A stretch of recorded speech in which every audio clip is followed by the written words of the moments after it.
ઘોડદોર road Ramchowk નજીક સુભાષનગર સોસાયટીમાં મિલ માલિકના બંગલામાં ત્રાટકેલા તસ્કરો મીઠી નીંદર માણી રહેલા પરિવારજનોની હાજરીમાં રોકડા રૂપિયા તથા ઘરેણા સહિત રૂપિયા 37.55 લાખની મત્તાની ચોરી કરી પલાયન થઈ ગયા હતા।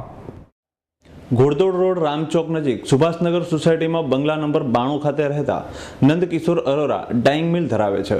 શનિવારે રાત્રે તેઓ પરિવાર સાથે પોતાના બંગલામાં મીઠી નીંદર માણી રહ્યા હતા ત્યારે તેમના બંગલાની દિવાલ કૂદી બારીની ગ્રીલ કોઈક સાધન વડે ખોલીને તસ્કરો બંગલામાં પ્રવેશ્યા હતા અને તિજોરી તોડી તેમાંથી રોકડા રૂપિયા 14 લાખ તેમજ સોના ચાંદી અને હીરાના ઘરેણા સહિત રૂપિયા 37.55 લાખની મત્તાની ચોરી કરી પલાયન થઈ ગયા હતા।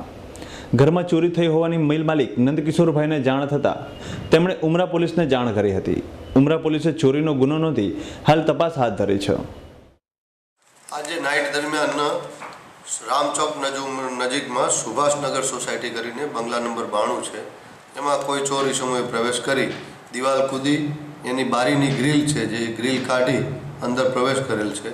અંદર ઘરના માલિકને માણસો ઉપરના એક માળે એક એમનો છોકરો અને એમના છોકરાને મિસિસ અને દીકરી સૂતા હતા, નીચે પોતે સૂતા હતા, કામવાળે સૂતા હતા, પણ ગ્રીલ કાઢી બારી વાટે પ્રવેશ કરી અને ઉપરના 2 રૂમમાંથી તિજોરીમાં એમાંથી સર સામાન વેરવિખેર કરી એમાંથી રોકડ રૂપિયા 14 લાખ રૂપિયા અને સોના ચાંદી તથા હીરાના ઘરેણા મળી ટોટલ 37,55,000ની ચોરી થયેલ છે।